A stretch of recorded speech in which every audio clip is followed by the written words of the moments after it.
We don't pay for college. We get scholarships. That's mentor leaders. We don't pay for school. Like we get scholarships. Most of my boys are honor roll. Like 80% of my boys are honor roll students.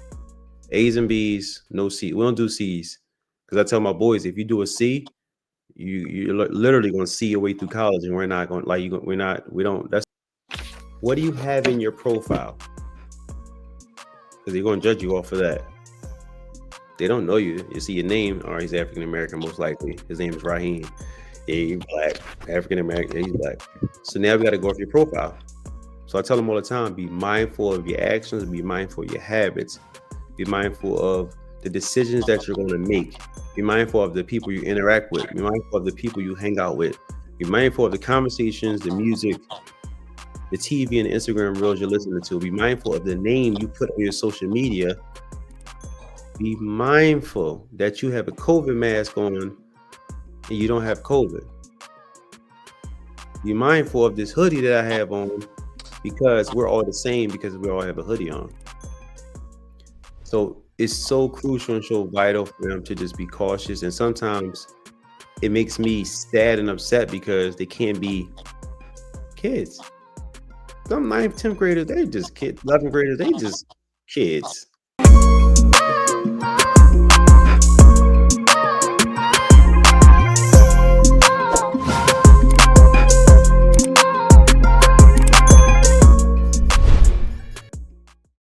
Your nonprofit, you said mentor leaders produce mentor leaders.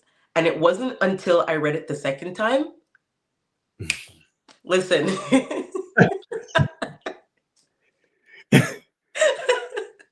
Sometimes you got to read stuff again. It wasn't until I read it the second time, like, mentor leaders produce mentor leaders. Yep. And it's to the name. Everything I do models the name. So it's mentor leaders produce mentor leaders. That's the program. We produce leaders so much that if they have a sibling, what I invest and pour into them, they pour into the siblings. What I invest and pour into them, they pour into their peers. In my program, we do peer-on-peer mentoring. So we partner with elementary and middle schools. So the young men who are my mentees, they now become mentors to the elementary and middle school students.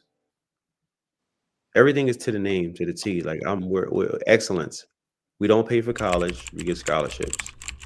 That's mentor leaders. We don't pay for school. Like we get scholarships. Most of my boys are honor roll. Like 80% of my boys are honor roll students.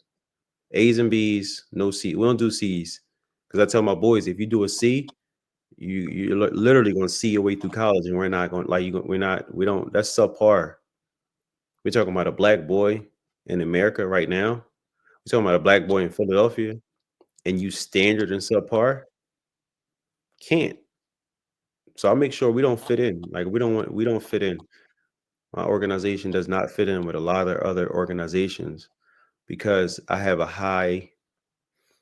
I respect education, and I don't go for the standard of just the standard. I don't have standard achievement, standard requirement. There's nothing standard about it. We can't. You get it every day to breathe. Why would you want to be standard and regular? No, Why? no. Like you get one day to live. We aspiring to be great. Like, do you not understand? So I invest and I encourage and motivate them and help them understand and see the big picture with racism, economics, the systems that are put in play, the racial bias, the gender bias, like all of that stuff they know about, and it make them very aware that we're working in a system against a machine that we can't break nor stop. So what I do with my program is I actually run a mini school within schools. That's the way I shake up the system.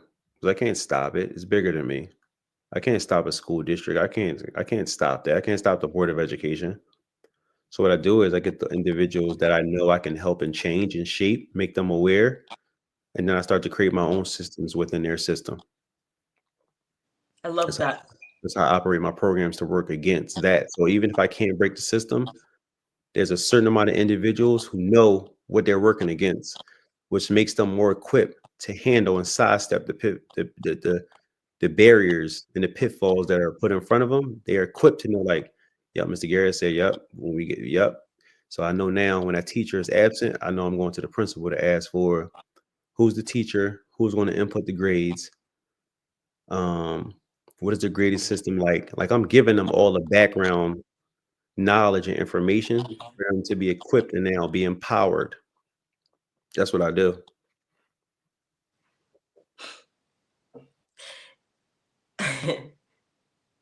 I laugh because, everyone's always trying to break the system or beat the system.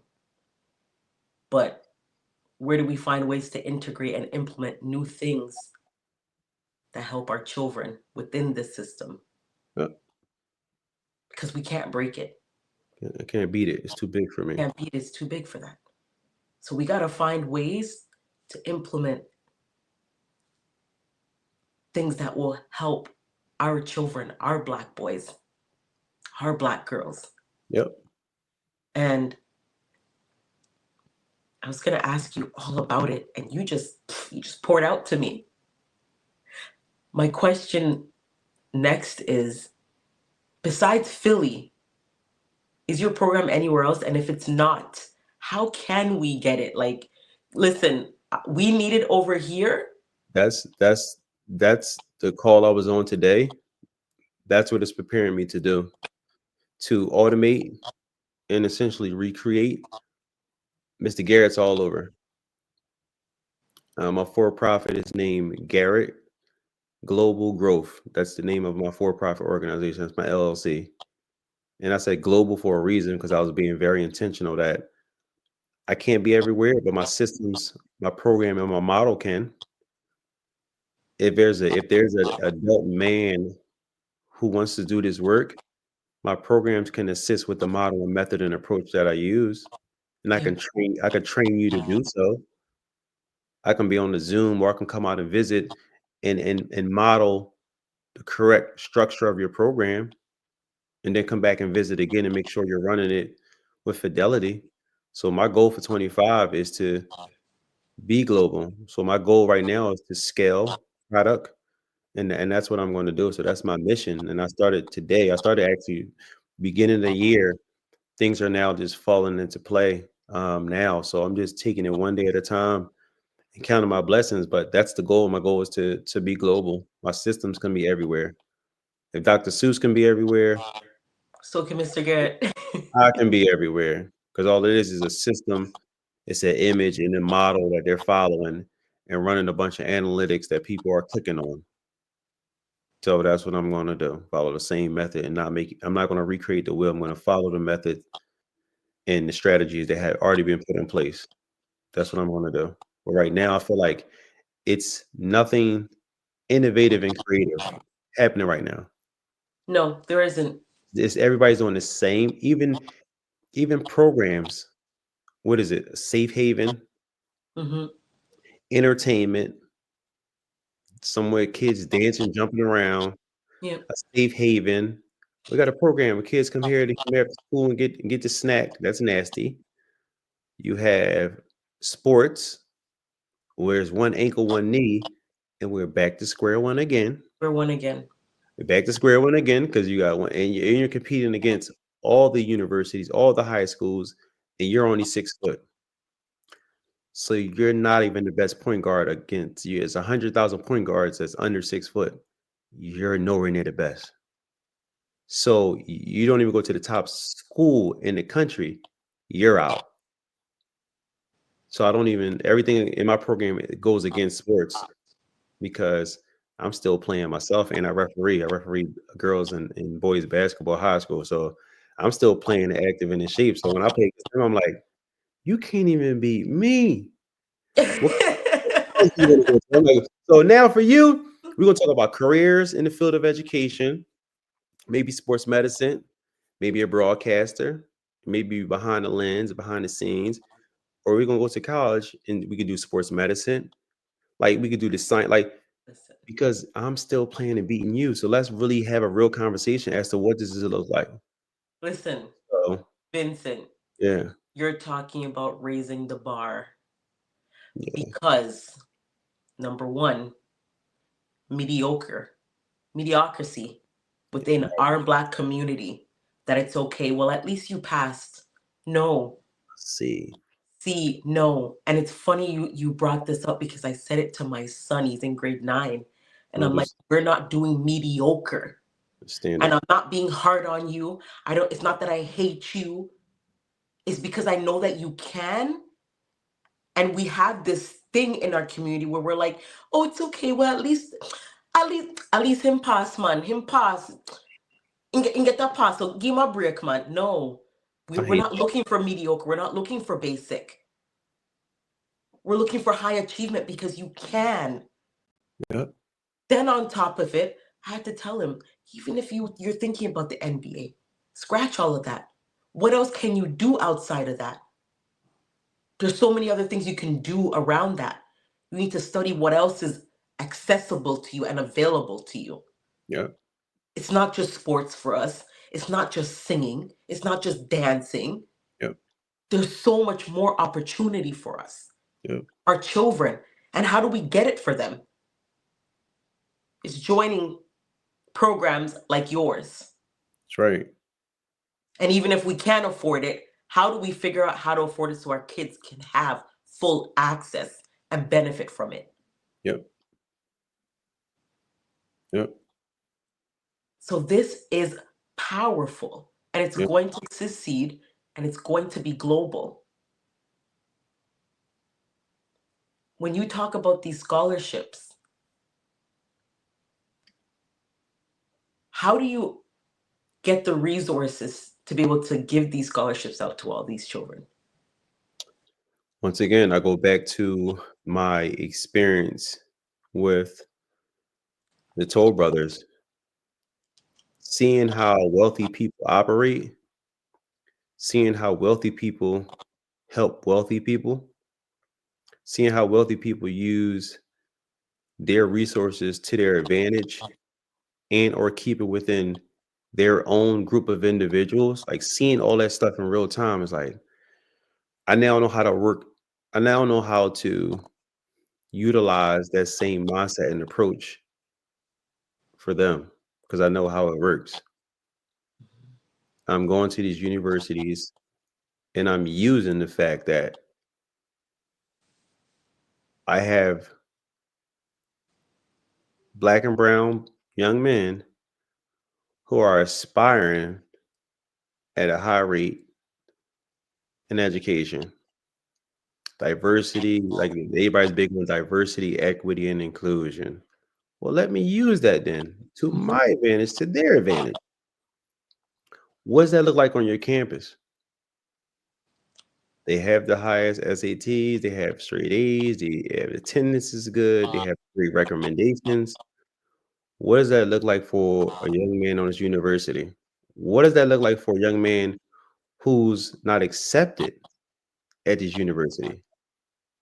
I just play the game like they're playing the game. I just know how to I just have an inside track because I was exposed to certain things.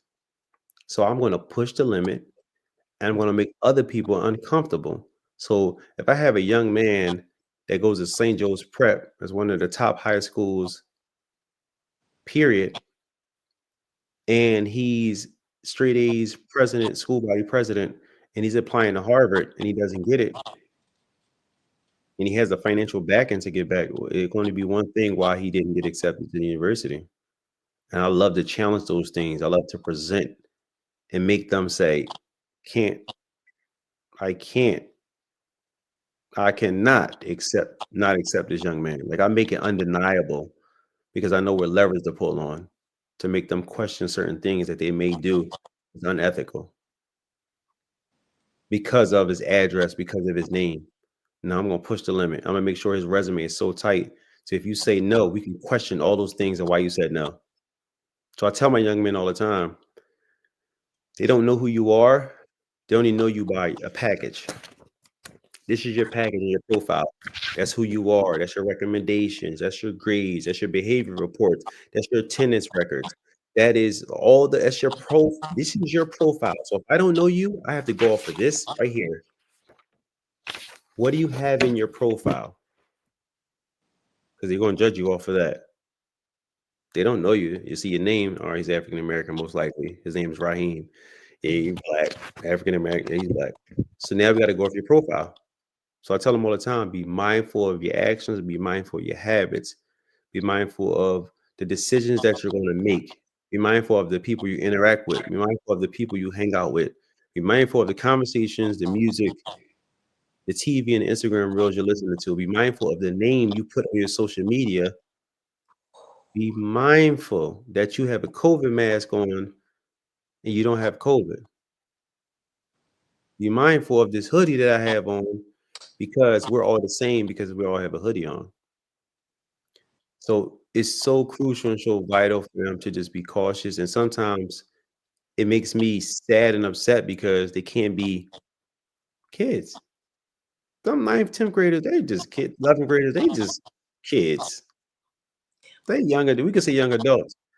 They kids. They are kids. And they can't be kids. And it's like I rode my bike when I was growing up until my mother took the chain off because I came home, kept coming home late. But I'm like, it's worth it. I'm like, listen, we're gonna be out. I'm like, we're gonna get in trouble anyway. So we might as well like we all anyway. Like nobody gonna ride a bike for a long time after this. So you might as well just stay out. So like I have fun doing that. But now if they ride the bike too long, it's a possibility, and it is more certain than you may think that that they may not come back. And that's the scary part because they can't do that. They can't go to a block party and just have fun because somebody may be affiliated with somebody, and then so they can't do those things. And it's like, darn, I don't even understand what fun is like because we're living in uncertain, scary times right now. So it's sad, and that's why I push them to go to higher education and do trades because just go out the state, go out the state, go out the state and have fun. Go on the campus, go on the dorm, and live um, with some peace of mind. So yeah. In the beginning of our conversation, you talked about alignment and how important it is for us to make sure that we're aligned with our own selves, aligned with our intentions, aligned with our thought process, aligned with our hearts, aligned with our purpose, and then aligned with what our expectations are. Mm, What is the outcome that we're looking for? And you talked about our children being aware and mindful of who they're connecting with. And this conversation is so in alignment with hmm everything that's happening in life right now, everything that is changing and moving around us.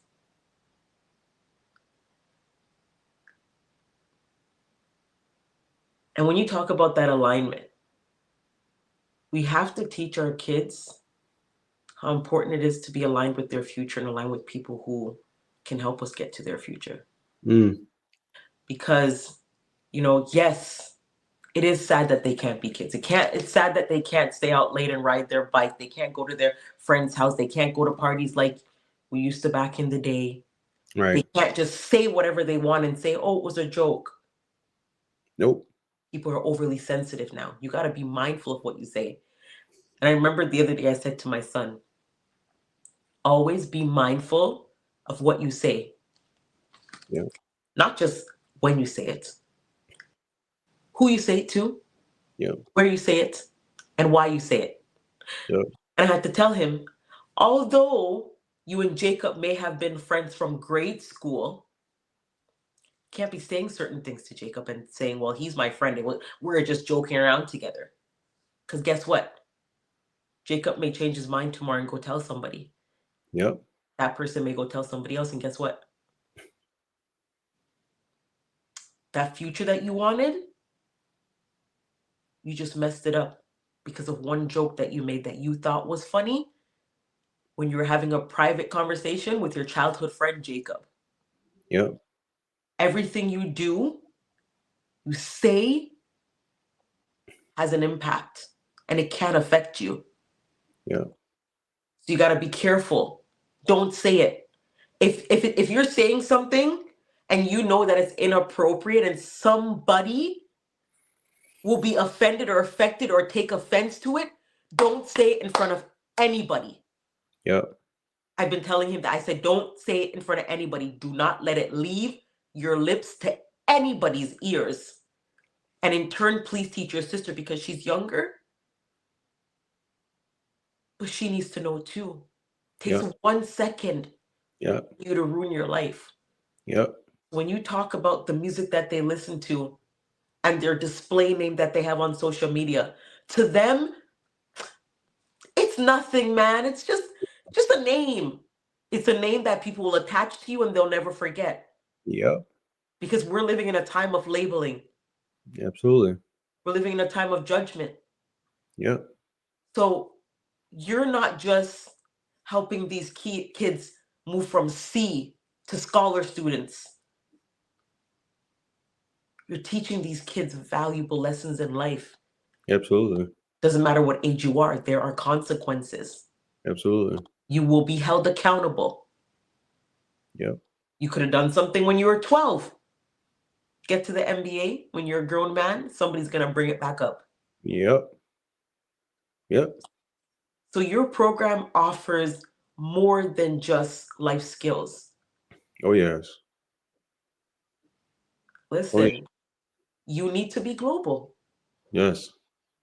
That's the goal because I feel like now I'm in such a good position because I'm able to leverage, like I spoke to those old school values, norms, and those old school principles, like in which to live by.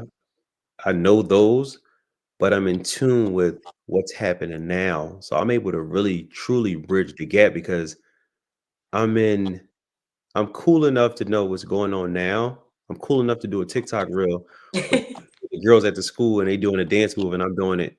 So I'm cool enough to do that now, but I'm wise enough to know that we just gonna post this dance and that's it. We're not doing any inappropriate. Like I'm smart enough to know like what that looks like and how it's so I'm in a tremendous spot because I'm able to I'm old school. Like I'm like quiet reserve, chill, low key. Like I don't like the line, I just like the background. Like that's the program, but let the boys run it. Like, I'm good. I'm like, y'all do y'all thing, y'all good, y'all got it. So I'm kind of like that. So for me, it's like I get to just watch and observe and see and take it in and look, but I'm in a spot because I have a good handle on the youth now, along with some of their problems and some of their concerns and some of their uncertainties. Like I get to see that in real time, but then I'm old school and I'm like, darn, that's the way we. So I got to find a way to marry the two. And I think I've been doing a tremendous job at doing so.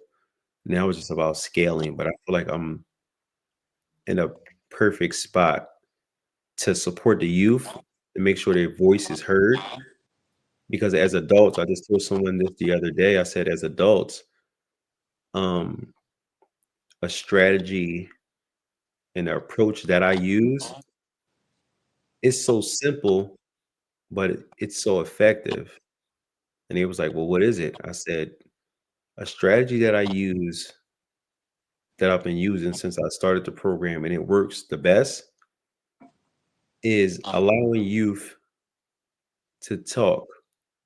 But as an adult, I don't say anything. So for me, I'll turn on some jazz and we won't say nothing. We'll just all just sit there. Nobody says nothing. We're just in a space with jazz. Nobody says nothing. Don't say nothing. I don't say anything. And and I'll after a while I'll say something like, "What if what if nobody ever told you they cared about you or they loved you? Like, what if somebody no one ever said that? Won't say nothing. I'll let the one person talk. I don't say anything. And then after a while, they'll all start talking and start pouring out. So as adults, something we all must do is be quiet. Adults talk too much because the minute a young person says something, an adult will automatically chime in and tell you either what's wrong about it, what they did growing up, what they think they should do, what they wouldn't do. It's not about you. And that's why a lot of youth don't talk to adults because they always want to tell them what they did, what's right and what's wrong about it. Let them have their moment to talk and say what's on their mind. Period. I tell any adult that. Talk too much. Yeah, we know right and wrong. We know all of that. I get it. Yeah, we know. Yep, we know all this stuff. Let them have their moment to say what's on their heart and mind without you interrupting. Don't say anything. Adults can't do that. I practice that. And I feel like for me, that's why young ladies come to me and ask me questions. Young men ask me questions. They don't go, they're not, a lot of them are not going to their parents. They coming to me. So for me, I feel like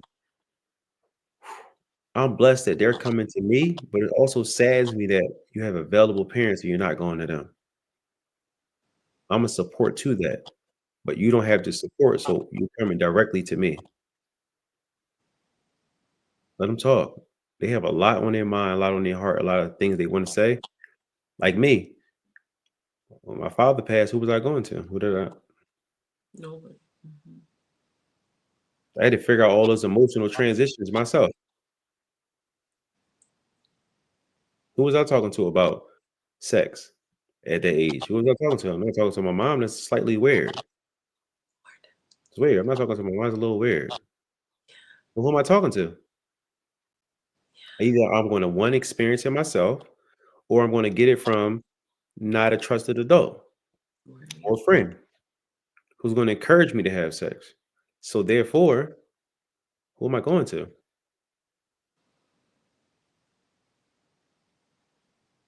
Now, who am I going to? I just figured out.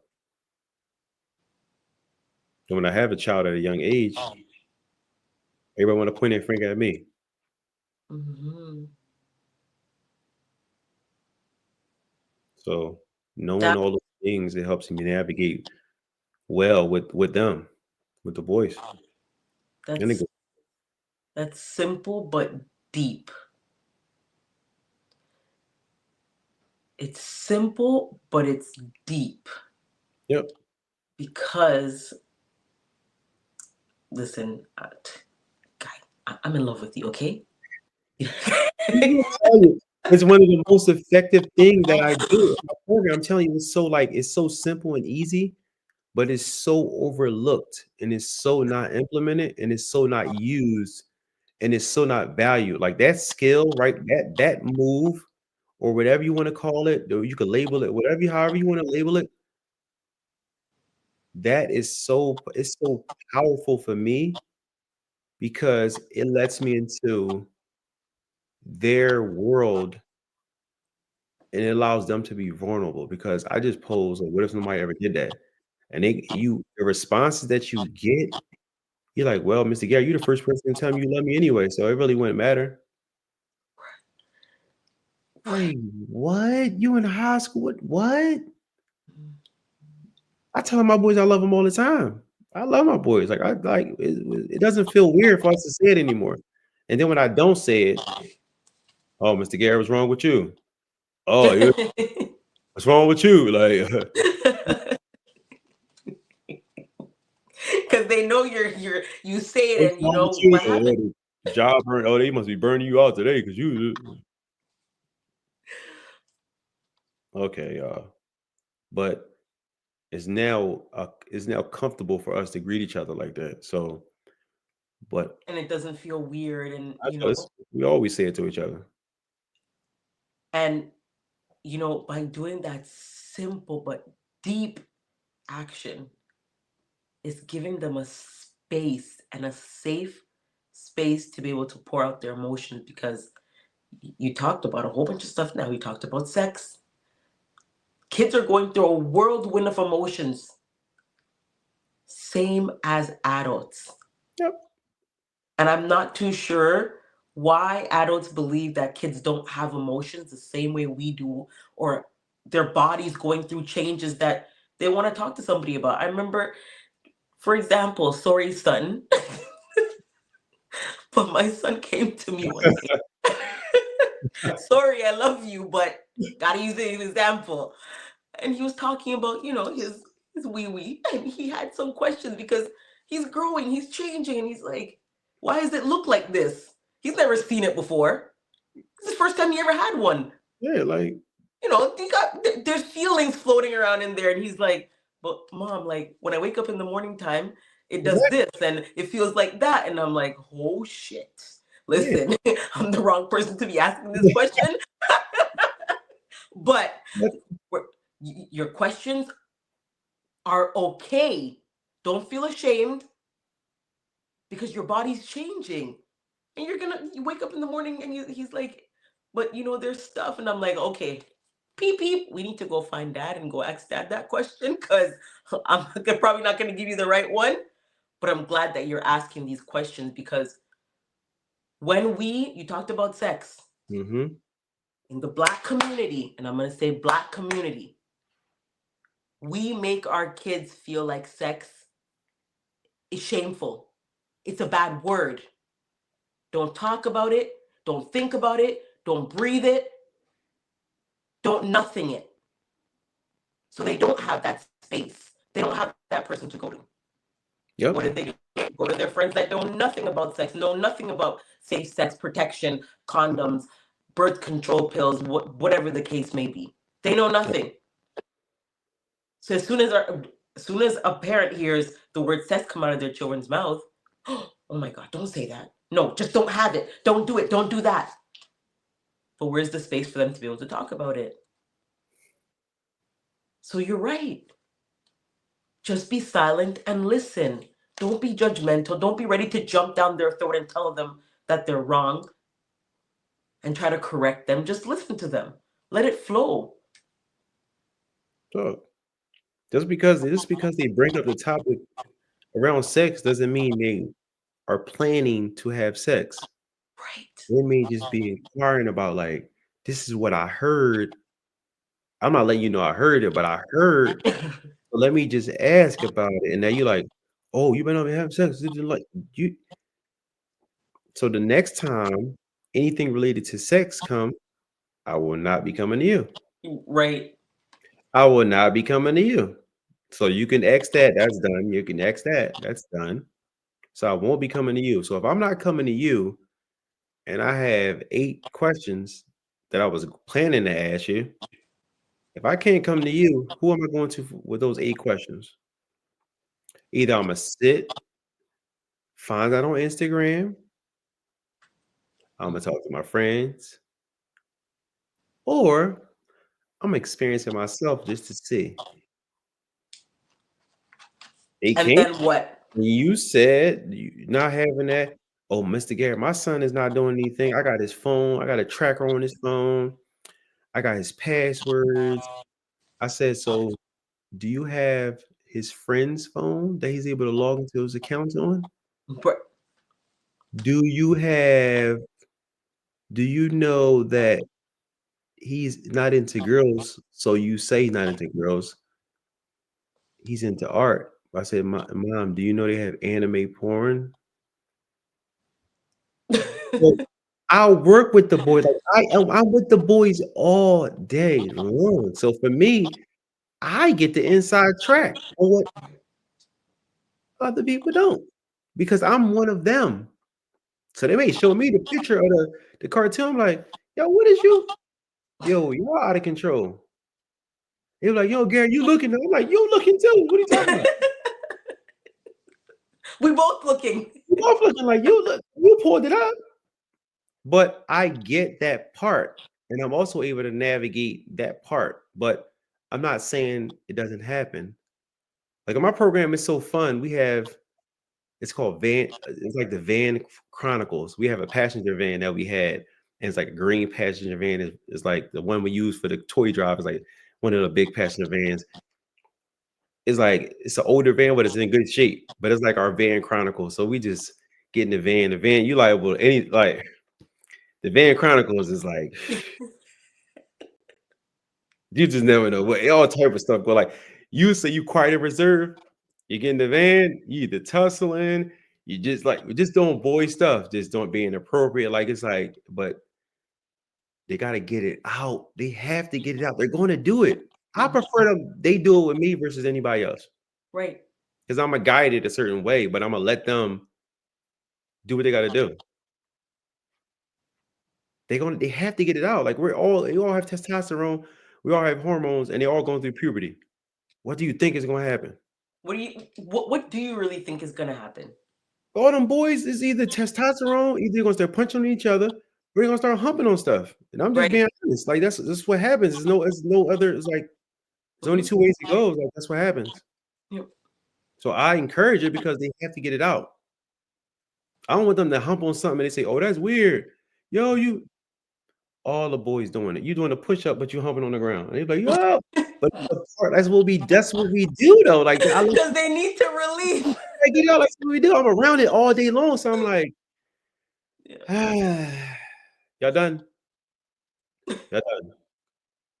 All right. Can we start now? Y'all done? Y'all done, right? So they get it, but they feel comfortable with that, and then that leads us into like those in-depth conversations because they feel like Mr. Garrett didn't judge me.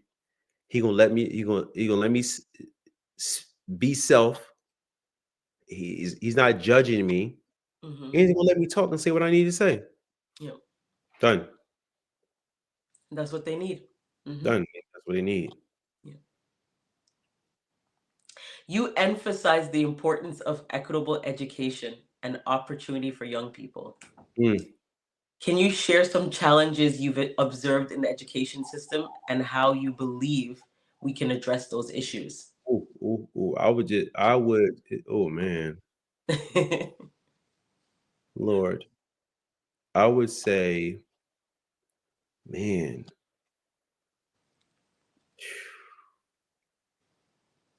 oh man, I'm not even gonna get into the financial barriers of it. I would get into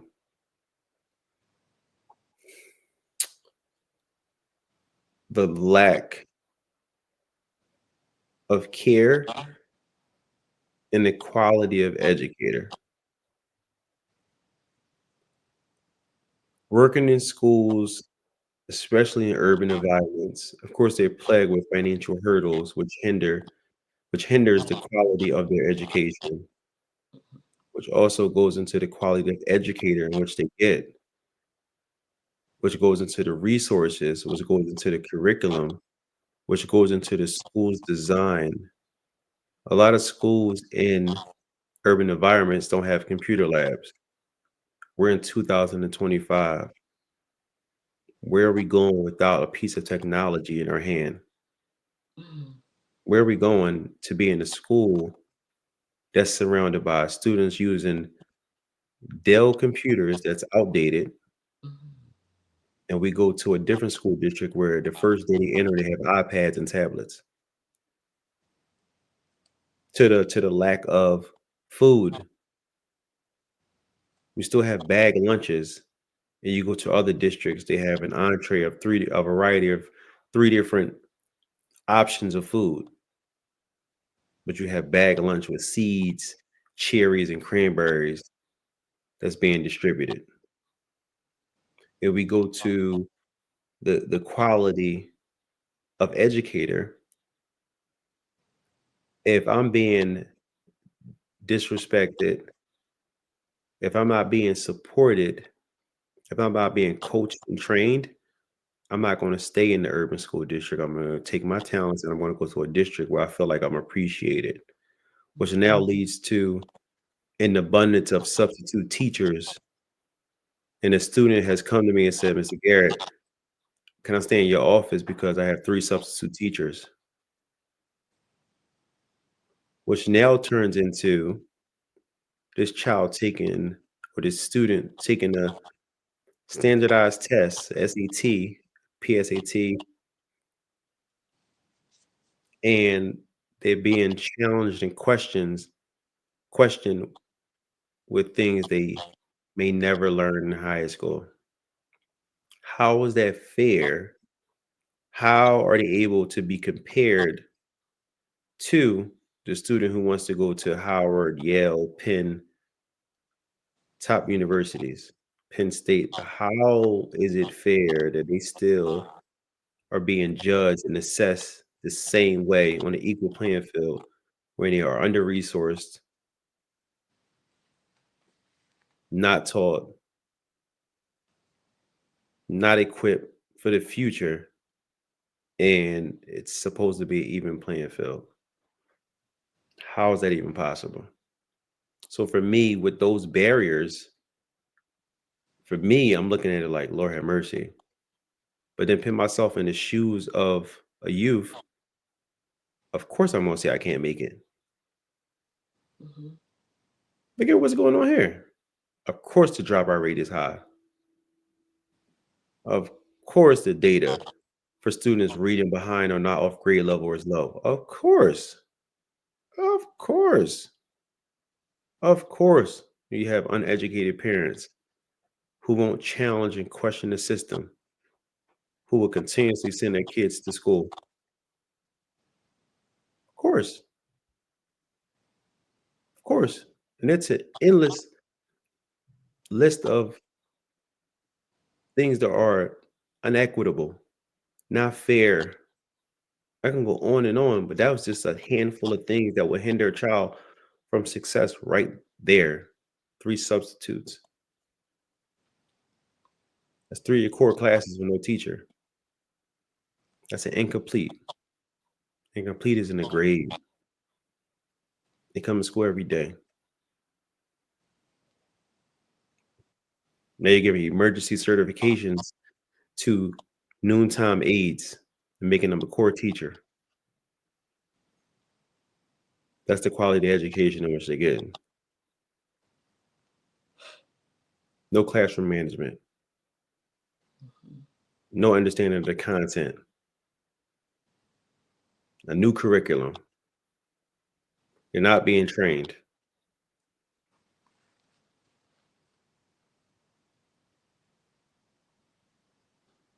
And that's low level. Right. That is low level. That's low level of issues.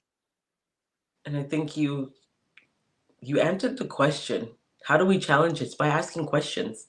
Not just sending your kids to school just to say, okay, fine, they're gone to school, I sent them to school. Yep. But it's challenging these teachers and principals.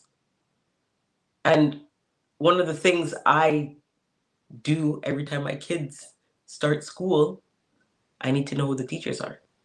Good. Email addresses. Listen, my son's in high school, but believe it or not, the teachers, I message every single one of them. Yep. That if he's not doing his work, if he's falling behind, if he's not understanding something, if something's going on, I'm available by email, phone, anytime. You call me, I'll pick up right away. And they actually do it. They Good. even I said to my son, I messaged him, I'm like, do you do your homework? And I sent him the homework and he's like, how did you get this? I'm like, well, your teacher sent it to me. And he's like, yes, Ma, I finished. I said, good. That's a teacher now because I questioned you. I Yep. challenged you and I'm Yep. holding you accountable because you're emailing me, which means that you care. Yep. Yep. And that's what I want. I want teachers that care. I said to my daughter, because my daughter has her first male teacher. She's in grade 5. First male teacher. He is. It's rare. It's rare. I was one of them, so I know it's rare. Early childhood, men don't really go into early childhood. It's rare. Yeah, it is rare, and I'm loving it because this teacher has his foot on her neck. And my daughter, she's strong-headed. She's a Leo. And she loves to challenge this teacher. So listen, when I say she loves to challenge him, she be challenging him. And he'll send me emails, and because I told him, I said, any time of the day, I am Message me. I will answer. I'll pick up the phone. So he's always like to her, okay, I'm going to message your mom. So the other day I sat with her and she's like, Mom, I just don't like him. He's always on me. He's always on my back. He's always this. She's like, if I'm in the bathroom, he will page the office to call my name. And I said, shots fired. I said, good. You know why? It's not because he doesn't like you. It's because he knows what you're capable of. Yep, not gonna let you get away with it. He's not gonna let you get away with it. And I said to her, think about it. What if it were a teacher that didn't care? They let you do whatever. You're failing your test. He didn't care. He wasn't telling me nothing. But then at the end of the term, they're telling me that, you know what, you're not passing, you're failing, you're not doing good in math, you're struggling in this area. What would you think? What would be your questions next? She said, well, I would ask, why did you wait so long to tell my mom this? Why wouldn't you see if I said, exactly. Yep. Does your teacher sound like a teacher that does not like you if he's holding you accountable because he knows that you're more capable than the level that you have yourself at right now? Mm. And she's like, you're right. Mm-hmm. When she comes home, she's texting me, Mom, I'm home. I had a snack and I'm doing my homework. Mom, I finished my homework. In the morning, she goes, this morning, she's like, Mom, did you check my homework? I left it on the table. I'm like, yeah, I saw it. And I saw your French project that you got 9.5 out of 10. Good job. So I agree with you that as parents, it's still, the fingers are pointing back at us. Absolutely. We gotta hold these teachers accountable and ask questions. Yep. Well, he's not doing well. What can he do? Yep. What can I do? Can he stay in for recess? Can he take extra class? We gotta ask those questions. So I agree with you. Why are the teachers changing so often? What are these teachers? What is this teacher's credentials? Yep. What school did they come from? Nobody. That's so like that's they. Lord have mercy. We're not asking these questions because you know what? Too, we think when we ask the questions, we're causing a problem. No. That's not causing a problem. You're paving a new way, a new path for your child to succeed. Because what do you think happens at those top school districts? Do you think that first day they don't have their resume on that sheet of paper when those parents come? And they saying I graduated from X university, they're looking at like, right. Yes, we don't do that. We sit and we just send you with your book bag. Right. Have a good day. Right. And think about it. Those private schools that those people that have the resources and the money to pay for, you think they're just saying their kids is going to ask them questions? What? Is that like they don't. No, I'm asking all the questions. I'm sending the emails to the principal. I want the meeting with the principal, the teachers. I want to know what's going on. And if my child's not listening and focusing in class, why? Why is she distracted? Why is he distracted? And your parenting style, you guys get the most and the maximum result because of that. Because that approach, that mindset, that understanding, the school, the teacher now becomes more mindful as to how they interact and what they do with your child because they know you're going to hold them accountable. You're not going to let them off the hook. But if I know I call home 3 times and I ain't get an answer, you can run around this classroom all you want. Matter of fact, you could take your work and you can go down the hallway and go to Mr. Garrett's class because I don't got to deal with this. Right. That's what happened. Yeah, because now you're not answering the phone. You just showed them that, guess what, your parent, you don't care. They can do whatever. You ain't worrying about it. But once you show them that you care, it's a different level. And you are an active parent, like we've been talking about, it changes everything. It changes how you're going to treat my child, changes how you're going to grade my child. It changes how much energy and time you're going to actually put into my child to make sure they're doing the things that they need to. Yep. Even how they speak to your child. Ooh. Because they know that child is going to go home and say, Mr. Garrett said, why am I Yes, you're gonna go home and you're gonna say that to your parent, and now I'm gonna have to hear from your parent, which is gonna make me respond to your parent. And if the parent doesn't like my response to them, they're gonna go to the principal and have to hear the principal's reasoning for as why you answered me that way, and they'll create. So they're gonna be mindful down to that, and that's what I tell people: when you don't push, you don't question, you don't challenge, that's the results you're gonna get. Exactly. You're right. They're gonna And do. what advice would you give to young people who may be struggling to find their purpose or navigating their own challenges? I would say, in terms of purpose is learned. So as you early age, adolescence, and you go through transition, you go through puberty, and you and you're understanding that brain is not fully developed. So you're going off of things that you may like, that may not be your passion, things you may like. So I would first say, be comfortable not compromising who you are and what you like. I would say first focus on that. Be comfortable with not compromising. What I mean, if you like art, do art. You like sports, do sports. And sometimes with youth, they will ignore that and go with what they like because the friends like it. Right. No, no, no. I'm 6'5". I don't want to play basketball. Like, just be. Everybody keeps saying I'm tall. I don't want to play basketball. Like, I don't, like when I say don't compromise myself is, if you know you don't like basketball just because you're 6'5", and everybody in the school, everybody in the neighborhood wants you to play, well, you should be on the court. I love to work on computers. I love science. I love biology. I love physical science. I don't play, and be okay with that because you're gonna attract the people that's gonna help you with the things that you like.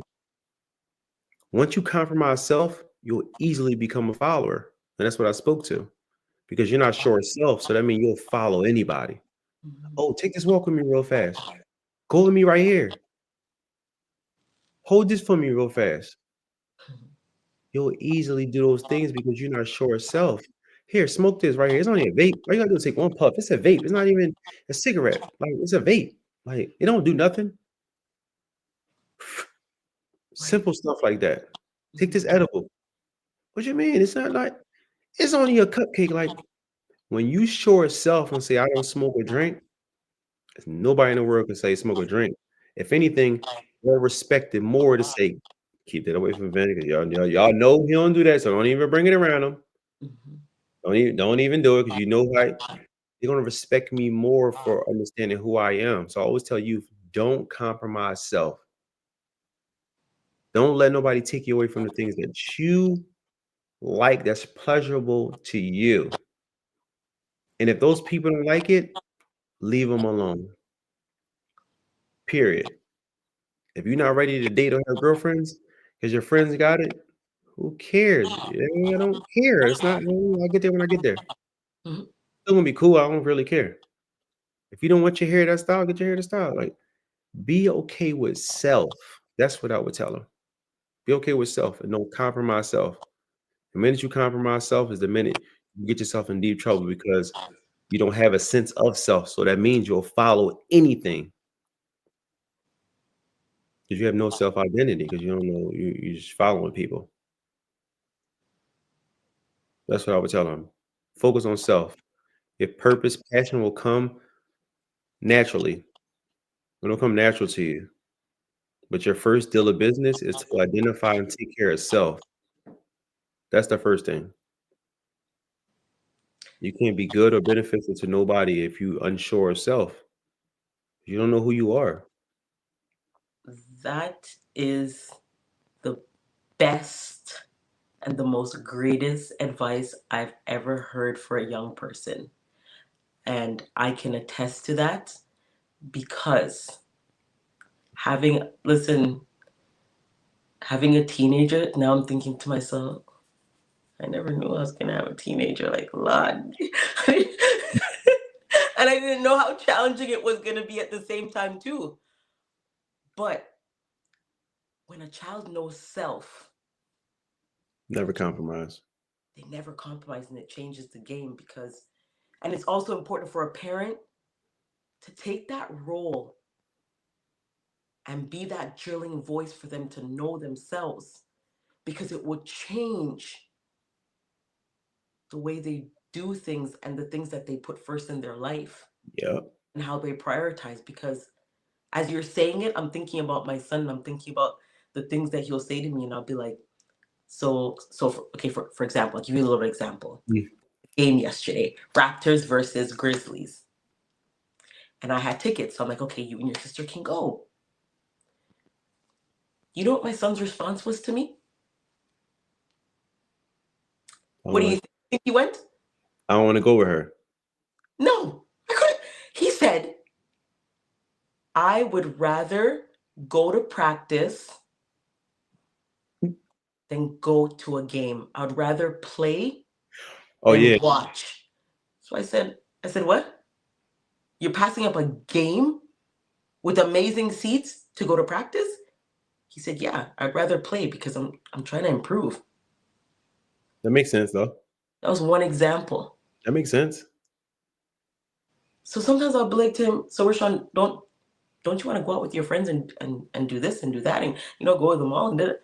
No. I said, well, all your friends are going. Aren't you gonna care that you're left out? He says, Mom, I don't care, bro. I don't. And I'm like, who you talking to like that? But he's like, no, I'm telling you, I don't care to be left out. I don't care about that stuff. I don't want to go. I don't want to go. Exactly. So I I'm love like, it. I love what? it. I love it. I love it that way because I understand. Like, I love it that way. Because here's the thing: if you push and you push and you push, but not understanding this part right here. So to extend on what you said with your king, he's with that good guy. You may not know what he knows a part of that mall trip. Mm-hmm, He knows though, but you may not know. So mm-hmm, you as the parent, you only think about go out. You always in the house, you don't do nothing, go out, like go hang with your friends, like you don't like go. In right. his mind, he's saying, I'm good because I know X person do X thing, and I ain't got time for that. Because I Right. know if anything come back, I'm gonna be in trouble. Or they going to meet up saying the mall is the alibi, Mm-hmm. doing a slick move behind the door, and I can't get caught up because I know I get held accountable in my household. Some of them don't. So when Mm-hmm. they get away with they're gonna get away with, I'm gonna be in deep stuff with mom because mom don't play around. So you know what? I'm not even going. I ain't going at all. Like I'm good. Like I'm cool. But you thinking, you know, can I talk? Do something. Listen, he like, I'm good. Like you trying to make me go with them. Like I don't want to go. And you know I'm trying to protect myself. Like I know what's going on. What are you talking about? But I'm not gonna tell you what's going on, but I'm just gonna be smart with that.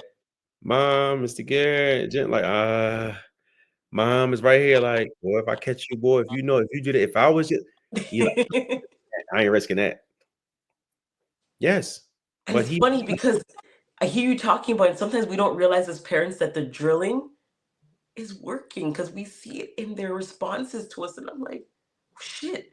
So all that Mhm. time I was being tough on you and you're saying I'm annoying. Oh, it's been working. Yeah, I'm not gonna tell you because it's annoying, but I want to empower my mom so somebody can make her more moves now and give me more lectures. I'm like, but it's working because that little self-conscious there is like, my mom catch me at that moment. I'm like, and they said they was going to steal out of this store today. Right? I'm like, no, I ain't going. My mom catch me, I'm done. So for him, it may be a no, but it may be a reason behind. Not saying that's always the case, but but understanding that, in their minds, it may be something else that he just don't want to be a part of. And you just don't know. Yeah, you're right. And, we talk about mentorship. Hmm. You know, Our young kids sometimes will be like, I don't need no mentor. I'm good. I'm good. How important is it for them to have a mentor in their life? So when youth go by words and terms,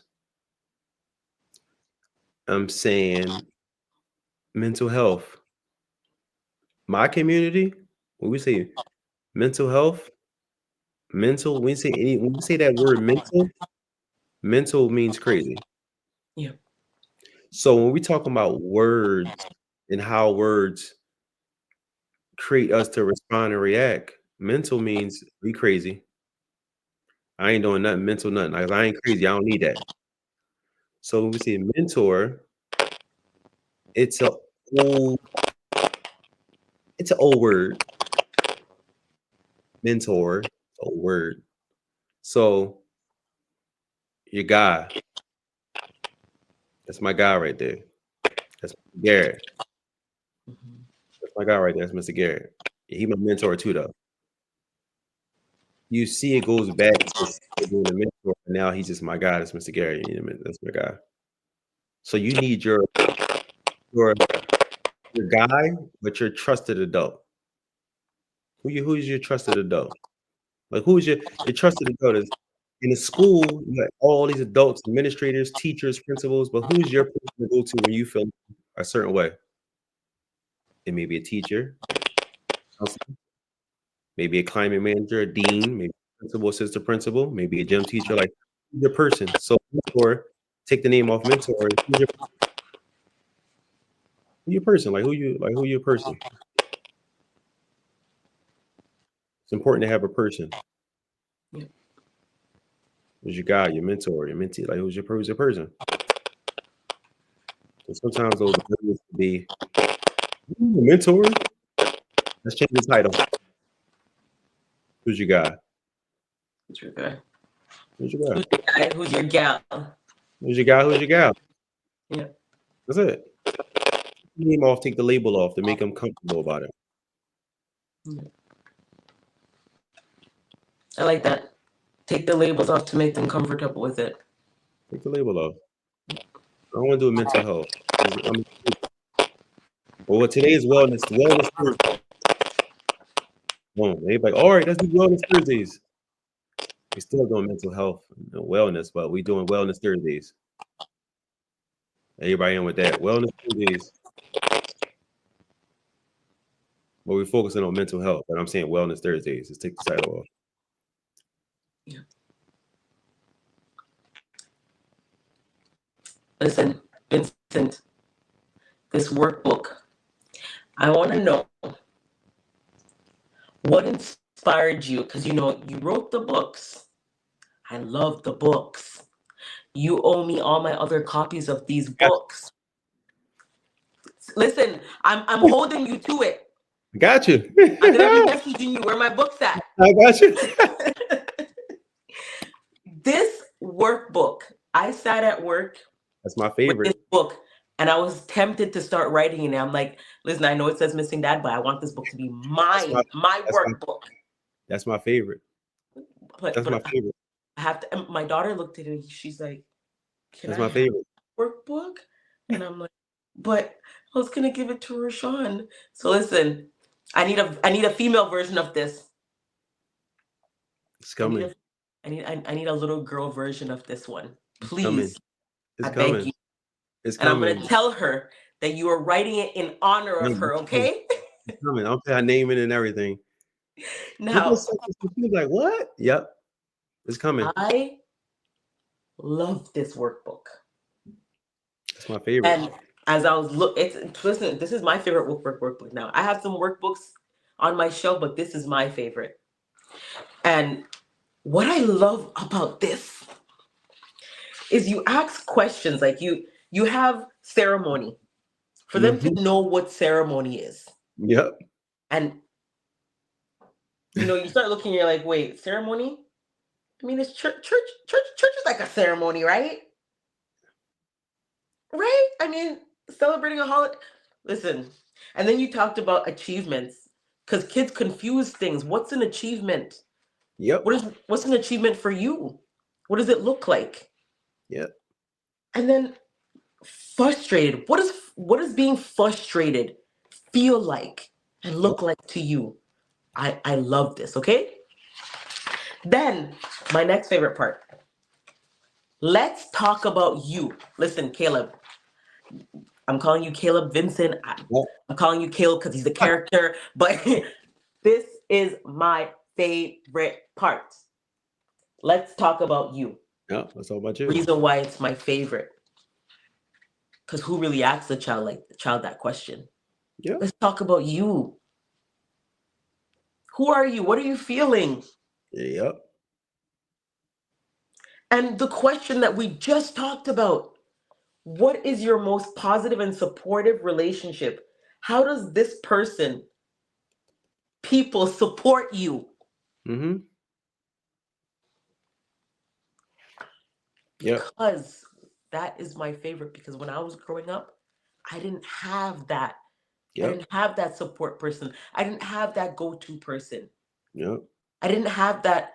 I'm feeling emotional. I'm feeling drained today. I'm overwhelmed with schoolwork. I'm confused. I'm trying Yep. to choose my career and I don't know what path to take. Yep. Yep. So, who is your person? It's so important for kids to really have this book. Listen, get this book. Yeah, that's right. Get it. Because you need to sit with this book and write down your emotions. What are you feeling? What do these words mean to you? Who's your Mm-hmm. support system? Think about the people in your life. Yep. What do they mean for you? What do they offer you? What type of feeling do they give you when you're feeling down? And kids are confused just like adults. Sometimes adults, we're in a career and we wake up tomorrow like we don't like it no more. We hate it. We want to do something different. Yep. We want spontaneous. We want fun. So I love this book and I want to know what inspired you to do this workbook. I thought about my days and my time in the classroom. Well, we have times where I'll read books to my students, and I would love doing it because I would interact the characters, emotions, make the weird voices, play with the tone. He said, "So what do you think? What you think you're gonna do next? Raise a quiet hand. Raise a quiet hand. What is he going to do next? You heard what he said. He said if he opens the door, his parent will do X. What do you think he's going to do now? What do you think you're going to do?" So I thought about that and thinking about having their attention and they're all quiet. And then after I read the book, then what? Everybody clap it up. It was a great book. Now I'm sending students back to their seat to do what now? I say, you know what? Being a creator, envisioning all these things, I say, you know what? When they go to their seat, they're going to do X. And I started to craft out the workbook because I wanted to keep them engaged on something that they heard that was one impactful and inspiring and true. It's an author that it's alive. They can connect to the story, and I want to take a deeper dive into because I know the reason I wrote the story, and there was so many things that happened that led to the story. I know when you hear the story, certain things are going to happen to you because you heard the story. So now let's take a deeper dive into you now because you heard the story and you're now connected to the story. Because whether you're a male or female, everyone faced some sort of disappointment from a parent, some sort of it may not be intentional, but it was some sort of something that you'd like, darn, that's my parent. Darn, my parent. Everybody had that moment. So now let's sit down and let's break it down. And that's what led to me saying, I read the story, I felt something. If you hear the story, you'll feel something. So let me create something to channel that feeling. That's what led to the workbook. That leading to the workbook, amazing. Love it. I need Thank more workbooks like this, you. and I need every single copy. Gotcha. Listen, I love the book, but the workbook was my favorite. I knew I was waiting for your response too. I'm like, Listen, you I didn't even want to text you. I know, wanted to tell you on I'm here. like, let me see the workbook. I'm like, all right, did she like the workbook or not? But workbook is my favorite. I love it. I'm in love. And that's probably what happened at work when the girl was like, listen, if nobody claimed this, I was going to get home. And I'm like, there. I love it. And thank you. Seriously, thank you for writing these two. And thank you for being obedient and continuing to do the work Appreciate that. because you are valued, you are needed, and you are global. You're already global.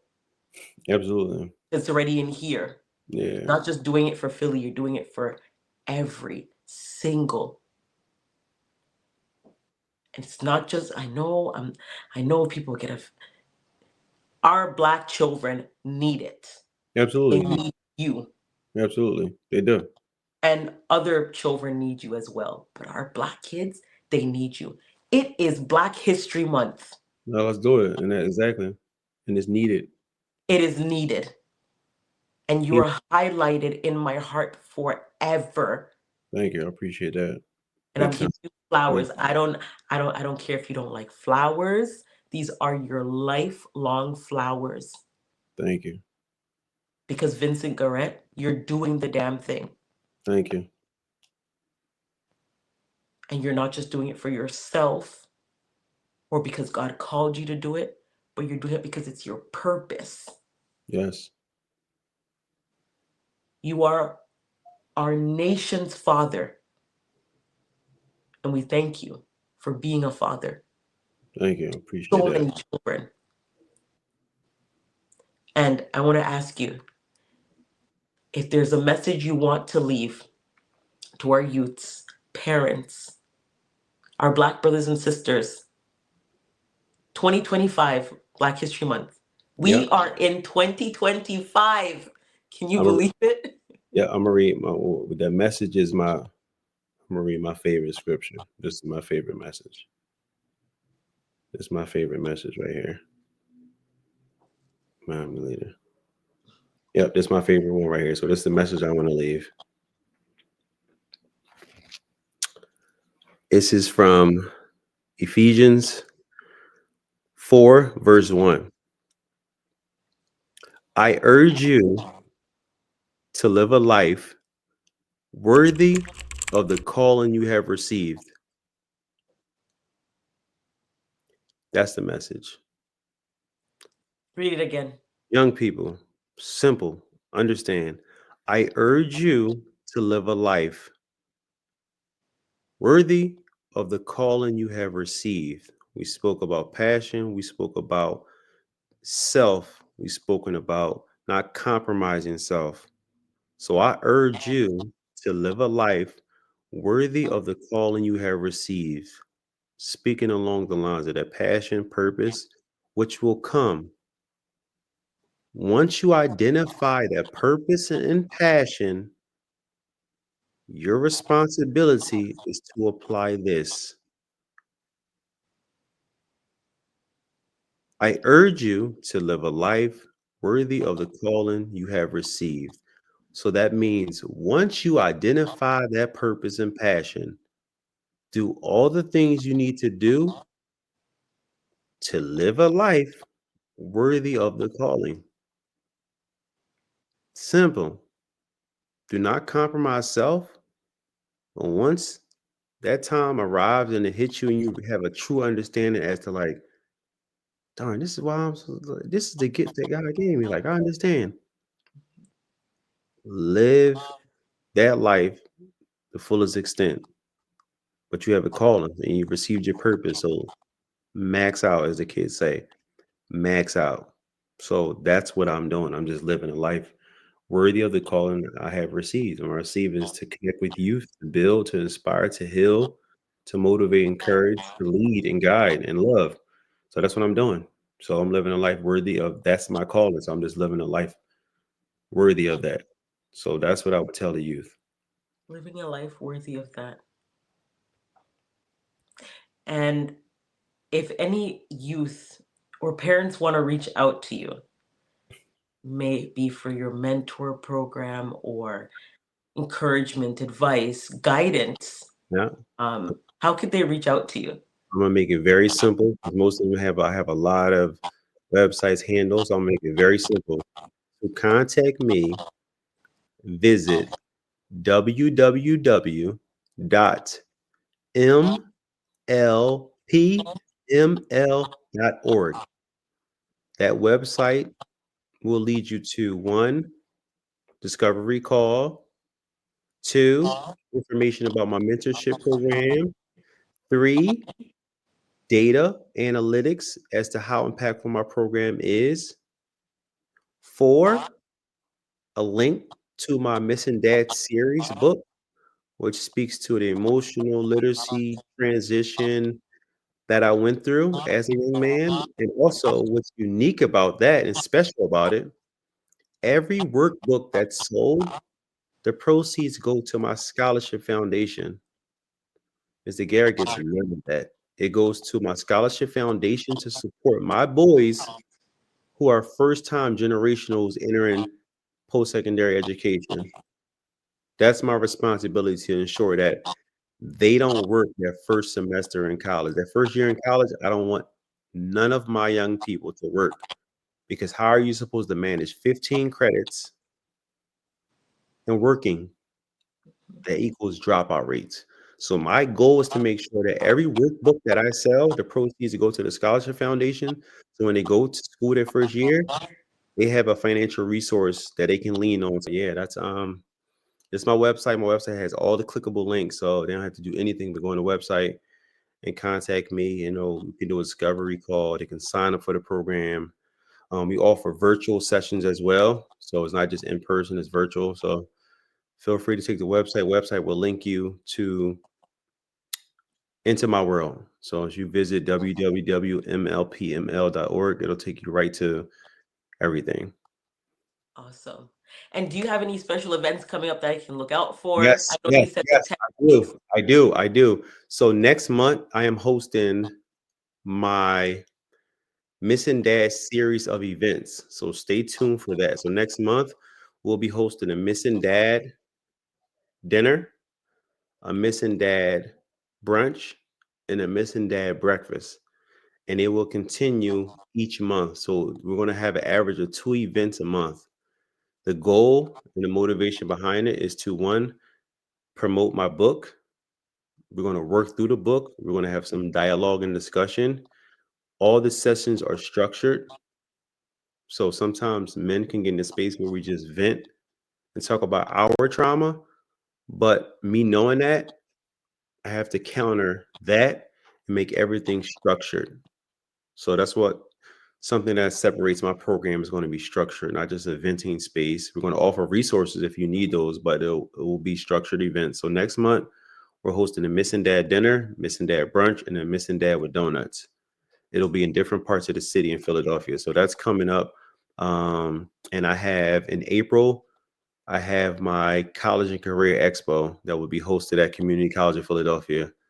It'll be for juniors and seniors all over the city.